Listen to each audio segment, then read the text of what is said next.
محترم بھائیوں، بزرگوں اور دوستوں، ایک انسان کی زندگی کی ضرورتیں ہیں، دوسرے انسان کی زندگی کا مقصد ہے۔ یہ دو چیزیں الگ الگ ہیں۔ ایک زندگی کی ضرورتیں، زندگی کی ضرورتیں کیا ہیں یہ سب سمجھتے ہیں، مسلمان بھی سمجھتا ہے، غیر مسلم بھی سمجھتا ہے،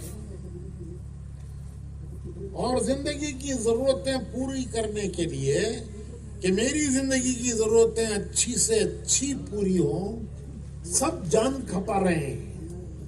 مسلمان بھی اس کے لیے جان کھپا رہا ہے، غیر مسلم بھی اس کے لیے جان کھپا رہا ہے۔ سب چاہتے ہیں کہ ہماری زندگی کی ضرورتیں اچھی طرح پوری ہوں، اور اس کے لیے سب جان کھپا رہے ہیں، جان لگا رہے ہیں۔ یہاں تک کہ جانور بھی اپنی زندگی کی ضرورتیں سمجھتا ہے۔ انسان تو انسان ہے، جانور بھی سمجھتا ہے میری زندگی کی کیا ضرورتیں ہیں۔ چونٹی بل بناتی ہے، پرندے گھونسلے بناتے ہیں۔ تحقیق کرنے والوں نے لکھا ہے کہ زمین کے نیچے چونٹیوں کے محلے ہیں، ان کے محلے ہیں، جیسے زمین کے اوپر انسانوں کے محلے ہیں، زمین کے نیچے چونٹیوں کے محلے ہیں۔ وہ 6 مہینے کا اناج سٹاک رکھتی ہے، گرمیوں میں اوپر آتی ہے، اناج چنتی ہے، اپنی غذا تلاش کرتی ہے۔ اس کی غذا ہی کتنی ہے، لیکن وہ 6 مہینے کی غذا جمع رکھتی ہے اپنی بل کے اندر۔ بارش میں اوپر نہیں آتی، وہ بارش میں آئے گی تو بھوگ کے چلی جائے گی۔ گرمی میں اوپر آتی ہے، اناج تلاش کرتی ہے اور اسے لے جا کر اپنی بلوں میں جمع کرتی ہے۔ اور اس کو اللہ نے ایسا فن دیا ہے کہ زمین پر پانی بھر جائے، سیلاب آ جائے، لیکن وہ پانی اس کی بل کے اندر نہیں جاتا، اس کی بل محفوظ ہے۔ پرندے گھونسلے بناتے ہیں، ایسے گھونسلے بناتے ہیں کہ اس میں کسی بارش کا، طوفان کا کوئی اثر نہیں ہوتا۔ وہ اپنے گھونسلوں میں انڈے ڈالتے ہیں، بچے پیدا کرتے ہیں۔ عرب میں ایک لڑکا، 10-12 سال کا لڑکا، اونٹ کی نکیل پکڑ کر، لگام پکڑ کر اس کو لے کے چلتا ہے، اور اونٹ اس کے تابع ہو جاتا ہے، اور اس کے پیچھے پیچھے ایک اونٹوں کی قطار چلتی ہے۔ وہ اتنا بڑا جانور ہے اونٹ، اگر وہ منہ مارے تو اس لڑکے کا سر ایسے پھٹ جائے گا جیسے پھلی پھٹتی ہے، ایک لقمہ بن جائے گا۔ لیکن وہ اونٹ اتنا بڑا جانور اس لڑکے کے تابع ہو جاتا ہے، کیونکہ وہ یہ سمجھتا ہے کہ یہ میرے مالک کا لڑکا ہے، یہ میرے مالک کا نوکر ہے، اس کا لڑکا ہے، اور میرا مالک میری ضرورت پوری کرتا ہے، میری ضرورتیں میرا مالک پوری کرتا ہے، وہ یہ لڑکا اس کا لڑکا ہے۔ اتنی سمجھ اللہ نے جانور کو بھی دی ہے۔ پھر وہ اس کے تابع ہو جاتا ہے۔ جنگل میں شیر کو نچاتا ہے آدمی، سرکس میں، ارے وہ جنگل کا بادشاہ شیر، اس کو سرکس میں کھلانے والا نچاتا ہے، اور وہ ناچتا ہے، کیونکہ وہ سمجھتا ہے کہ میری ضرورتیں اس سے پوری ہو، وہ تابع ہو جاتا ہے۔ تو بھائیوں، ضرورتوں کا پورا کر لینا یہ مقصد نہیں ہے زندگی کا. یہ تو ضرورتیں ہیں. سب سمجھتے ہیں کھانا پینا سونا، اچھے سے اچھا مکان بنانا، اچھے سے اچھی گاڑی خریدنا، مزے کی عیش کی زندگی گزارنا، سب کر رہے ہیں. مسلمان بھی کر رہا ہے، غیر مسلم بھی کر رہے ہیں. میں نے کہا کہ زندگی کی ضرورتوں کو تو جانور بھی سمجھتا ہے. مقصد کیا ہے زندگی کا؟ اللہ نے ہمیں دنیا میں کیوں بھیجا ہے؟ ہم خود نہیں آئے ہیں. کوئی دنیا میں اپنی مرضی سے نہیں آیا اور کوئی دنیا سے اپنی مرضی سے نہیں جائے گا. نہ آنے میں ہماری مرضی ہے، نہ دنیا سے جانے میں مرضی ہے. حیات دے کر اللہ بھیجتا ہے، جو موت دے کر اللہ واپس بلاتا ہے. ہمارا کوئی دخل نہیں ہے. پھر یہ سلسلہ کیوں ہے موت و حیات کا؟ کیا دنیا میں اللہ نے صرف اتنے کام کے لیے بھیجا ہے؟ کھاؤ پیو، بیوی بچے کرو، مکان بناؤ، بچے پیدا کرو، مر کے چلے جاؤ. تو مقصد کیا ہے؟ تو مقصد سمجھانے کے لیے اللہ نے نبیوں کو بھیجا. نبی انسان کو یہ سمجھانے کے لیے آئے کہ تیری زندگی کا مقصد کیا ہے. صرف کھا پی کے بچے پیدا کر کے مر جانا مقصد نہیں ہے. ایک مقصد ہے تیری زندگی کا. انسان دنیا کے ماحول میں، لیکن مسلمان الحمدللہ وہ جاہل نہیں ہے لیکن غافل ہے. وہ ماحول میں غفلت میں ہے. ماحول کا اثر ہے، غفلت ہے اسے. ایمان جس کے پاس ایمان نہیں، وہ تو جانتا ہی نہیں ہے کہ مرنے کے بعد کیا ہے. اسے پتہ ہی نہیں مرنے کے بعد کیا ہے. اسے پتہ ہی نہیں زندگی کا مقصد کیا ہے. وہ جاہل ہے. وہ مسلمان الحمدللہ جاہل نہیں ہے. وہ جانتا ہے کہ ایک دن مرنا ہے، ایک دن اللہ کے سامنے کھڑے ہونا ہے، ایک دن حساب کتاب ہے. وہ سب جانتا ہے، لیکن دنیا کے ماحول میں وہ غافل ہے. تو اس غفلت سے نکالنے کے لیے اللہ نے نبیوں کو بھیجا. مقصد سمجھانے کے لیے نبیوں کو بھیجا. نبیوں نے آ کے سمجھایا کہ دیکھو تمہاری زندگی کا مقصد ہے. مقصد کیا ہے؟ مقصد یہ ہے کہ اللہ نے دنیا کو امتحان کی جگہ بنایا ہے اور تمہیں امتحان لینے کے لیے دنیا میں بھیجا ہے.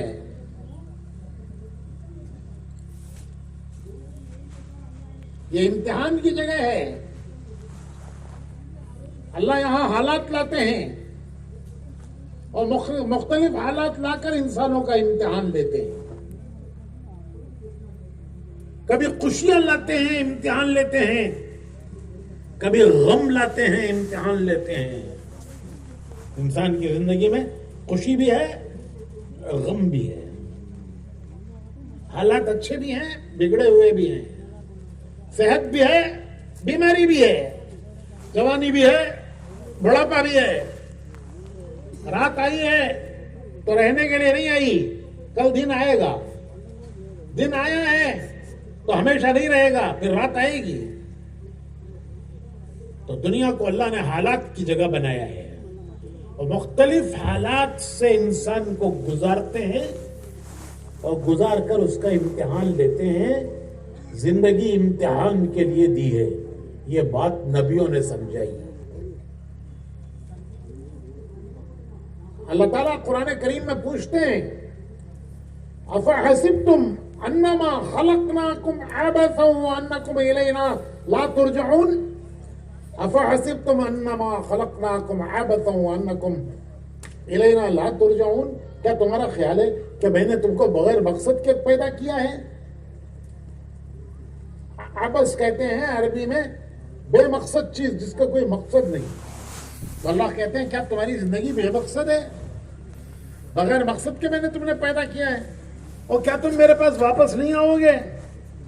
نہیں واپس آنا ہے اور واپس بلا کے پوچھوں گا کہ جس کام کے لیے گئے تھے وہ کیا کہ نہیں کیا. آپ کسی کو بنگلور بھیجتے ہیں, حیدرآباد بھیجتے ہیں, کسی کام سے بھیجتے ہیں, جب وہ واپس آتا ہے تو پوچھتے ہیں بھائی کیا ہوا, بھائی جس کام کے لیے گئے تھے اس کام کا کیا ہوا.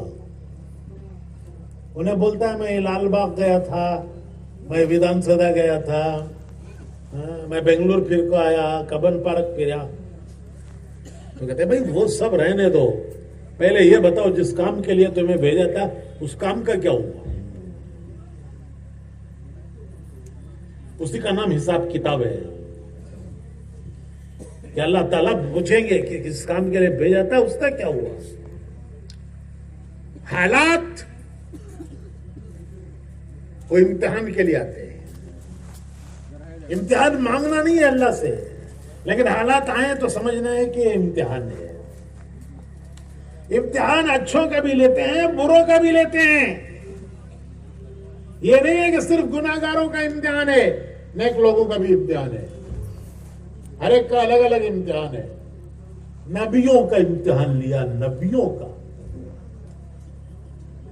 انبیاء علیہ السلام اللہ کے محبوب بندے. حضرت ابراہیم خلیل اللہ, اللہ کے خلیل, ان کو اللہ نے اپنا دوست پکارا کہ زمین پر میرا دوست کون؟ ابراہیم. اگر کوئی بڑا آدمی کہہ دے کہ اننت پور میں فلاں میرا دوست ہے تو پیسے دے کو پیپر میں ڈلاتا ہے.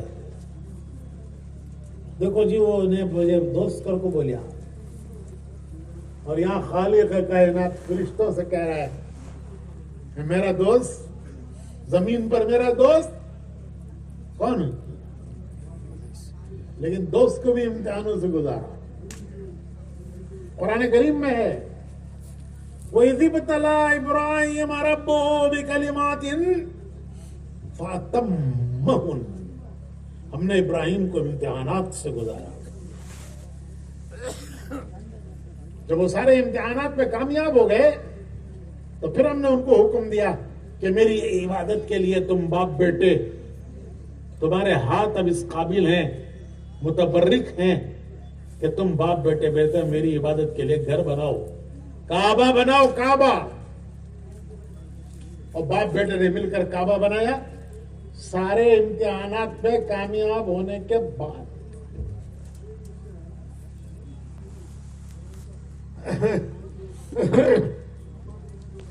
ایک نبی ہے ایوب علیہ السلام, ان کا صبر مشہور ہے. ہر نبی کی ایک خاص صفت ہے, ہر نبی کی ایک خاص صفت. ایوب علیہ السلام کی خاص صفت صبر, صبر ایوبی. تو اللہ نے ان کو بیماریوں میں آزمایا,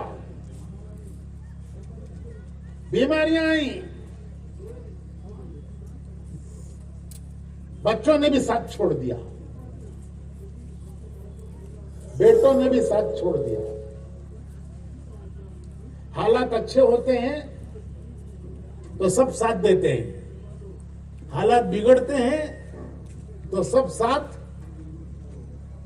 بولو بھائی, سب ساتھ چھوڑ دیتے ہیں. حالات اچھے ہیں سب ساتھ دیتے ہیں, حالات بگڑ گئے سب ساتھ, تو بیٹوں نے بھی ساتھ چھوڑ دیا. ایک بیوی وہ ہمیشہ ساتھ رہی.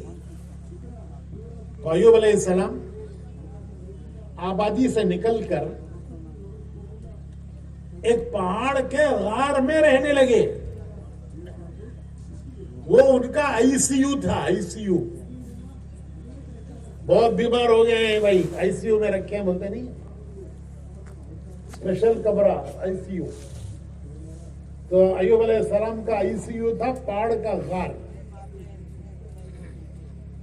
آبادی سے الگ ہو کر پہاڑ میں غار میں رہنے لگے. بیوی ان کی خدمت کرتی تھی. جب بیماری بہت بڑھ گئی اور صبر ایوبی اس کا پیالہ چھلک گیا, برداشت ختم ہو گئی, تو انہوں نے اللہ کو پکارا, اللہ کو پکارا. ربی انی مسنی الضر وانت ارحم الراحمین. اے اللہ اس بیماری میں مجھے بہت تکلیف ہوئی ہے, اس بیماری نے مجھے بہت تکلیف پہنچائی ہے. ربی انی مسنی الضر وانت, اور آپ ارحم الراحمین, سب رحم کرنے والوں سے بڑے رحم کرنے والے ہیں. تو اللہ نے ان کو حکم دیا کہ یہ سامنے کے پہاڑ میں ٹھوکر مارو. انہوں نے سامنے کے پہاڑ میں ٹھوکر ماری تو ان کی ٹھوکر سے چشمہ نکلا. جیسے اسماعیل علیہ السلام کی ایڑیوں کی رگڑ سے زمزم نکلا, تو ایوب علیہ السلام کی ٹھوکر سے چشمہ نکلا پہاڑ سے. اللہ نے ان کو حکم دیا کہ اس میں نہاؤ. جب انہوں نے اس چشمے میں نہایا تو سب بیماریاں ان کی دور ہو گئی. وہ چشمہ آج بھی ہے, ملک شام کی سرحد پر ہے. وہ غار بھی ہے جس میں ایوب علیہ السلام نے بیماری کے دن گزارے تھے. وہ چشمہ بھی ہے جو ان کی ٹھوکر سے نکلا تھا. تو ہم نے دیکھا وہ غار, ہم گئے تھے وہاں. شام کی سرحد پر وہ غار ہے, اس کی زیارت کرنے لوگ جاتے ہیں, ہم بھی گئے. اس میں ایک بوریا بچھا ہوا ہے, حصیر. یہ علامت ہے کہ اس پر ایوب علیہ السلام نے بیماری کے دن کاٹے تھے. اور سامنے وہ پہاڑ میں چشمہ ہے, لوگ پیتے ہیں. اس کا انتظام کیا ہے وہاں کہ پانی چشمے کا پمپ نکال کر ڈلوں میں آ جائے, تو لوگ پیتے ہیں, کینوں میں بھر بھر کے لے جاتے ہیں کہ بیماروں کو نلائیں گے اور وہ ان کو صحت ہوگی. تو ہم نے بھی وہ پانی پیا. ایسا ٹھنڈا میٹھا پانی, تمہارا بسلری جھک مارتا ہے اس کے ساتھ.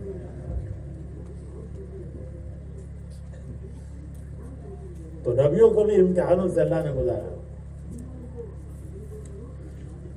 یوسف علیہ السلام 10 سال جیل میں رہے. کتنے سال؟ کوئی جرم نہیں ان کا. جرم یہ تھا کہ انہوں نے زلیخا کی بات نہیں مانی. اس نے ان کے اوپر الزام لگا کر ان کو جیل میں ڈال دیا. لوگ کس کی سنیں گے؟ وزیر کی بیوی کی سنیں گے کہ غلام کی سنیں گے؟ تو اس نے ان کے اوپر الزام لگایا, حالانکہ وہ خود مجرم تھی, اور ان کو جیل میں ڈال دیا. یوسف علیہ السلام 10 سال جیل میں رہے. کتنے سال؟ ارے بھائی کتنے سال؟ معمولی زمانہ ہے. حضور نے ان کی تعریف کی. حضور نے کریم ابن کریم ابن کریم ابن کریم, یوسف ابن یعقوب ابن اسحاق ابن ابراہیم. یہ خود نبی, یوسف علیہ السلام نبی, ان کے باپ یعقوب علیہ السلام وہ بھی نبی, ان کے باپ اسحاق علیہ السلام وہ بھی نبی, ان کے باپ ابراہیم علیہ السلام وہ بھی نبی. تو حضور نے تعریف کی یوسف ابن یعقوب ابن اسحاق ابن ابراہیم, کریم ابن کریم ابن کریم ابن کریم.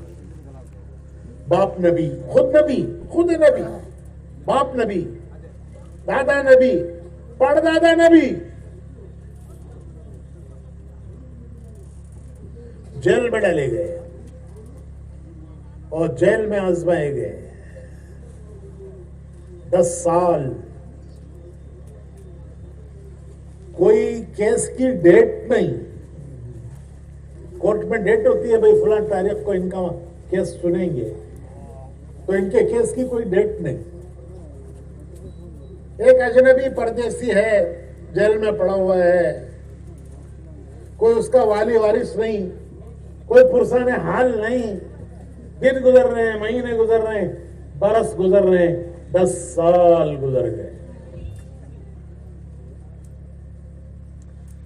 پھر اللہ کا غیبی نظام حرکت میں آیا. دیکھو, ایک اللہ کا غیبی نظام ہے, جب ظلم حد سے بڑھ جاتا ہے تو پھر اللہ کا غیبی نظام ظالم کو پکڑتا ہے. فرعون کو اللہ نے فوجوں ہتھیاروں کے ساتھ سمندر میں ڈبویا تھا. کوئی لڑائی نہیں کی تھی فرعون سے, کوئی جنگ نہیں ہوئی فرعون کی فوج سے. موسیٰ علیہ السلام نے کوئی جنگ نہیں کی, اللہ کا غیبی نظام تھا.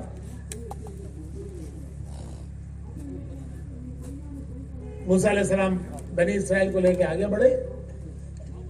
جب فرعون نے دیکھا کہ سمندر ان کو راستہ دے رہا ہے تو پھر مجھے کیوں نہیں دے گا,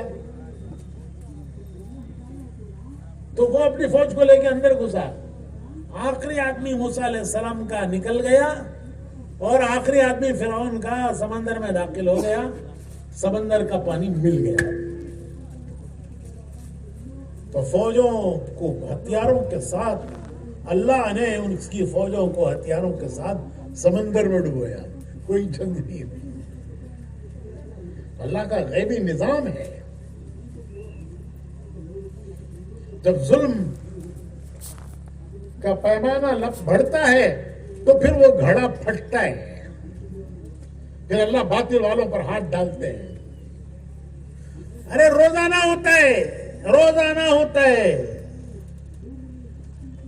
لیکن ہم اسے سبق نہیں لیتے. فرعون کو فوجوں ہتھیاروں کے ساتھ سمندر میں ڈبویا. کوئی لڑائی نہیں ہوئی فرعون اس کی فوجوں سے. تو یوسف علیہ السلام 10 سال گزر گئے. اب اللہ کا غیبی نظام حرکت میں آیا. وہ غیبی نظام ہے اللہ کا. بادشاہ نے خواب دیکھا, دربار میں خواب بیان کیا, تعبیر پوچھی. دربار میں بڑے سمجھدار لوگ ہوتے تھے, عقل والے, سمجھ والے, جو بادشاہ کو حکومت چلانے میں مدد کرتے تھے, مسائل کو حل کرتے تھے. تو بادشاہ نے خواب بتایا کہ دیکھو بڑا پریشان کن خواب دیکھا ہے میں نے, تعبیر بتاؤ. تو پورا دربار تعبیر بتانے سے عاجز ہو گیا. کوئی نہیں بتا سکا کیا تعبیر ہے اس کی. تو بادشاہ پریشان ہے. تو ایک بادشاہ کا ایک نوکر جو یوسف علیہ السلام کے ساتھ کچھ دن جیل میں رہا تھا, اسے یاد آیا کہ دیکھو جیل میں ایک بزرگ ہے, ایک اللہ والے بزرگ ہیں جیل میں, معصوم ہیں, اللہ والے بزرگ ہیں, جیل میں پڑے ہوئے ہیں. انہوں نے مجھے خواب کی تعبیر بتائی تھی, مجھے اور میرے ساتھی کو, اور ہم دونوں کو جو تعبیر انہوں نے بتائی وہ صحیح نکلی تھی. تو اس نے بادشاہ سے کہا کہ بادشاہ جیل میں ایک بزرگ ہیں, میں ان کو جانتا ہوں, وہ خواب کی تعبیر بتاتے ہیں, انہوں نے ہمیں بتائی وہ صحیح نکلی. بادشاہ نے کہا جاؤ جلدی لے کے آؤ ان کو, اب مجھے ضرورت ہے, جلدی سے لاؤ ان کو. وہ دوڑتا ہوا گیا یوسف علیہ السلام کے پاس. تو بادشاہ بلا رہے ہیں. تو یوسف علیہ السلام نے کہا کہ ارے 10 سال سے میں یاد نہیں آیا, آج کیسے یاد آ گیا؟ میں 10 سال سے یہاں پڑا ہوا ہوں اور کسی نے مجھے 10 سال سے یاد نہیں کیا, تو آج کیسے میں یاد آ گیا؟ تو جانتا تھا وہ خادم بادشاہ کے دربار کا خادم تھا. اس نے بتایا کہ بادشاہ نے یہ خواب دیکھا ہے, دربار والے کوئی آج بتا نہیں سکے اس کی تعبیر. میں نے کہا تھا کہ میں بزرگ کو جانتا ہوں. تو بادشاہ نے کہا جلدی سے آپ کو لے کر آؤ, میں بادشاہ کا بلایا ہوا آیا ہوں. تو یوسف علیہ السلام نے کہا دیکھو پہلے میرے اوپر جو الزام ہے اس کی تحقیق کرو. میرے اوپر الزام ہوتے ہوئے میں حکومت پہ نہیں آنا چاہتا, پہلے تحقیق ہو جائے میرے الزام کی. تو بادشاہ نے تحقیق کروائی زلیخا نے اقرار کر لیا کہ یہ پاک باز ہیں، ان کا دامن پاک ہے، میں مجرم تھی، میں قصوروار تھی، ان کا دامن پاک ہے اور میں نے ان پر ظلم کیا، جیل میں ڈلوایا تھا۔ معاملہ صاف ہو گیا۔ اب بادشاہ سے انہوں نے خواب پوچھا تو بادشاہ نے کہا اس کی تعبیر بتائیے۔ میں مختصر کرتا ہوں کہ بادشاہ نے، یوسف علیہ السلام نے تعبیر بتائی کہ 7 سال زبردست فصل ہوگی، زبردست فصل 7 سال، اس کے بعد کے 7 سال قحط آئے گا، بارشیں بند ہو جائیں گی، فصلیں جل جائیں گی، تو 7 سال جو فصل ہوئی ہے اس کی حفاظت کرو اگلے 7 سال کے لیے۔ ترکیب بھی بتائی کہ خوشوں میں سے نہ نکالو دانے، جتنے جتنے ضرورت ہے اتنے نکال کے استعمال کرو۔ اس طرح 7 سال کی فصلیں جمع کرو، اگلے 7 سال ان فصلوں کو استعمال کرو، اور اس کے بعد 15ویں سال بارشیں ہوں گی، اس وقت بیج ڈالنے کے لیے تمہارے پاس بیج بھی ہونا چاہیے، ایسا نہیں سب کھا جاؤ۔ تو بادشاہ نے کہا کہ یہ میرے بس کا کام نہیں ہے۔ 15 سال کا پروگرام بتایا یوسف علیہ السلام نے، بادشاہ نے کہا یہ میرے بس کا نہیں ہے۔ اس نے پوچھا یوسف علیہ السلام سے تم کر سکتے ہو؟ تو انہوں نے کہا انی حفیظ علیم، میں جانتا ہوں، میں کر سکتا ہوں۔ تو بادشاہ نے کہا کہ آج سے مصر کی حکومت تم سنبھال لو۔ خزائن مصر کا مالک بنایا، بادشاہ نام کا تھا اور حکومت یوسف علیہ السلام کی تھی، تو حکومت تو جیل خانے سے نکال کر حکومت کے تخت پر بٹھایا۔ یوسف علیہ السلام کہتے ہیں کہ وہ قید خانہ بھی میرے لیے امتحان تھا اور یہ حکومت کا تخت بھی امتحان ہے۔ وہ قید خانہ بھی امتحان تھا، 10 سال قید خانے میں امتحان ہوا، اور اب کہاں امتحان ہو رہا ہے؟ رب قد آتیتنی من الملک، رب قد آتیتنی من الملک وعلمتنی من تعویل الاحادیث فاطر السماوات والارض انت ولی فی الدنیا والآخرہ توفنی مسلما والحقنی بالصالحین۔ یہ یوسف علیہ السلام کی دعا ہے، یوسف علیہ السلام کی دعا۔ اللہ نے نبیوں کی دعائیں قرآن میں نازل کی ہیں۔ مسلمانوں کو یہ اتنی بڑی دولت اللہ نے دی ہے قرآن کریم میں کہ تمام انبیاء کی، بڑے بڑے انبیاء کی دعائیں وہ اللہ نے قرآن میں محفوظ کر دی، قیامت تک کے لیے محفوظ کر دی، اور وہ نعمت ہمیں دے دی کہ دیکھو یہ نبیوں نے دعائیں مانگی، تم بھی وہ مانگو جو نبیوں نے مانگا۔ لیکن ہم کو اس نعمت کی قدر نہیں۔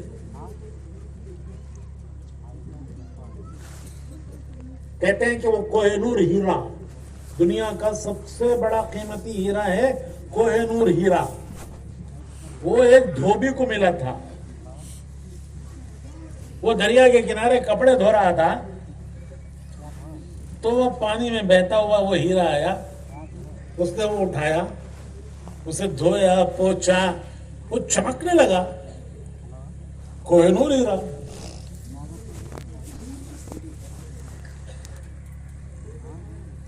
تو اس نے یہ کہا کہ یہ ہیرا میں میرے گدھے کے گلے میں باندھوں گا۔ کہاں باندھوں گا ہیرا؟ میرے گدھے کے گلے میں، اور جب میرا گدھا چلے گا تو وہ ہیرا یوں ہلے گا، کتنا اچھا لگے گا۔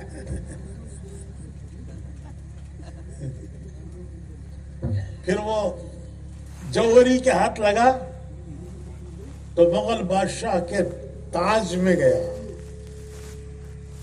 مغل بادشاہ کے تاج میں گیا. دھوبی کہاں باندھنا چاہ رہا تھا؟ بھول گئے؟ گدے کے گلے میں. تو جوہری کے پاس گیا تو بادشاہ کے تاج میں گیا. اور پھر جب انگریز نے ہندوستان کی دولت لوٹی تو وہ کوہ نور ہیرا ملکہ برطانیہ کے پاس گیا. تو بھائیو، قرآن کریم میں اللہ نے نبیوں کی دعائیں نازل کی ہیں، محفوظ کیا ہے. حضرت آدم علیہ السلام جب قصور ہوا، جنت سے نیچے اتارے گئے اور روئے، اتنا روئے. حدیث میں آتا ہے کہ تمام انسان مل کے اتنا نہیں روک سکتے جتنا آدم اکیلے روئے ہیں. توبہ کی پھر اللہ کو ان پر رحم آیا. تو قرآن کریم میں ہے کہ ہم نے ان کے دل پر چند الفاظ کا القاء کیا. ایک دعا ان کو سکھائی. کس کو سکھائی؟ کس نے سکھائی؟ اللہ کہتے ہیں میں نے سکھائی ان کو ایک دعا.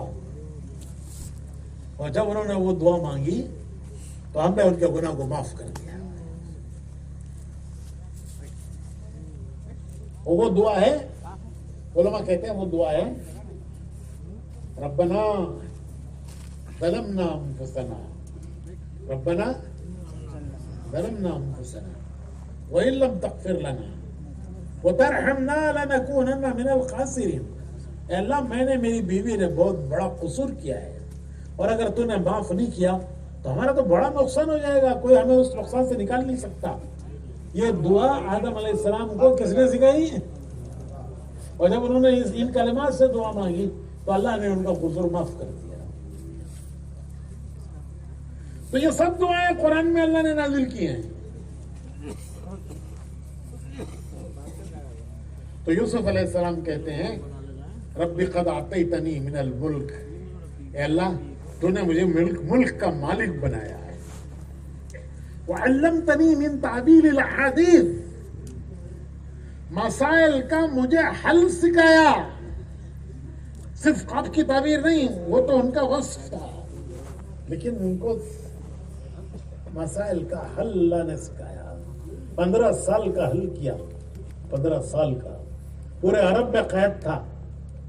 سب اناج لینے کے لیے مصر آتے تھے اور یوسف علیہ السلام سب کو اناج دیتے تھے. یہاں تک کہ اناج لینے کے لیے ان کے بھائی بھی آئے.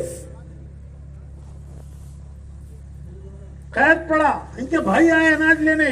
پتا چلا مصر میں اناج ملتا ہے تو ان کے بھائی اناج لینے کے لیے آئے.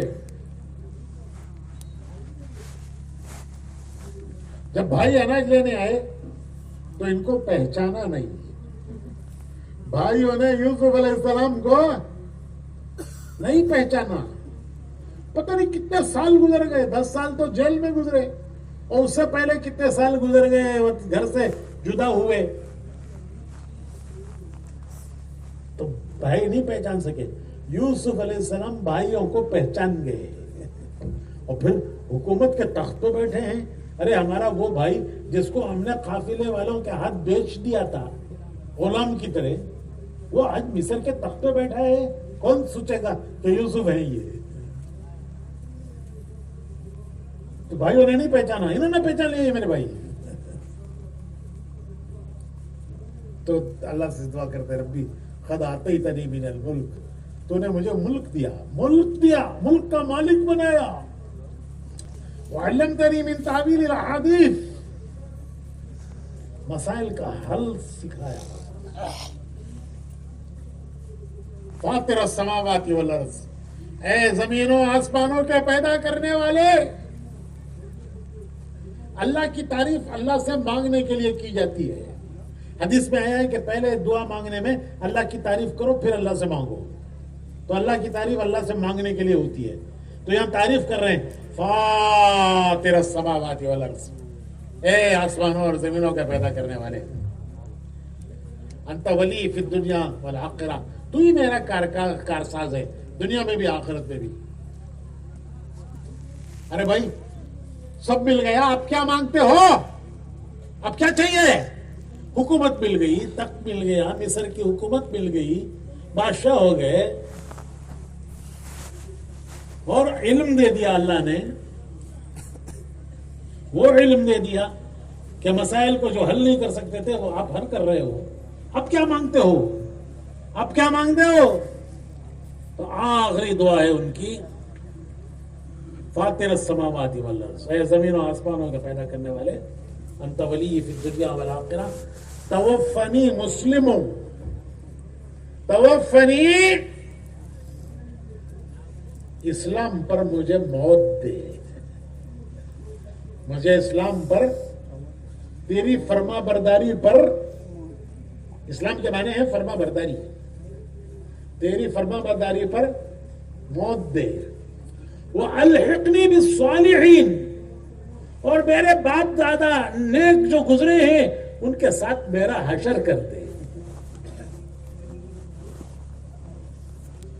تو بھائیو، دنیا امتحان کی جگہ ہے.